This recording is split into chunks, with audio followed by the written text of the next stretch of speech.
19/4/2025 விசுவாவசு வருடம் சித்திரை மாதம் 6ஆம் தேதி சனிக்கிழமை இன்றைய நாளிற்கான ராசி பலன்கள். மேஷம், நீங்கள் செய்யும் செயலுக்கு ஆதாயம் உண்டு. ரிஷபம், சாந்தம் நிறைந்த நாள். மிதுனம், பணவரவு உண்டு. கடகம், வெற்றி உண்டாகும். சிம்மம், சுகம் நிறைந்த நாள். கன்னி, லாபம் அதிகரிக்கும். துலாம், நலம் உண்டாகும். விருச்சகம், இரக்கம் நிறைந்த நாள். தனுசு, சுகம் நிறைந்த நாள். மகரம், அமைதி நிறைந்த நாள். கும்பம், உதவிகள் கிடைக்கும். மீனம், பயங்கள் விலகும். ரிஷபராசிக்கு சந்திராஷ்டிரமம். ரிஷபராசி நேயர்களே, இன்றைய நாள் முழுவதும் உங்களுக்கு சந்திராஷ்டிரமம் உள்ளது. அமைதியை கடைபிடிங்கள், தியானம் செய்யுங்கள், இறை வழிபாட்டை மேற்கொள்ளுங்கள், உங்களுடைய அன்றாட கடமைகளை மட்டும் செய்யுங்கள். வெளியூர் பயணத்தை மேற்கொள்ளாதீர்கள்.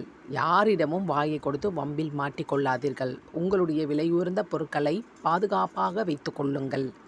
எந்த விதமான புது முயற்சிகளையும் இந்த சந்திராஷ்டிரமம் வேளையில் மேற்கொள்ளாதீர்கள். முருகர் வழிபாட்டை மேற்கொள்ளுங்கள்.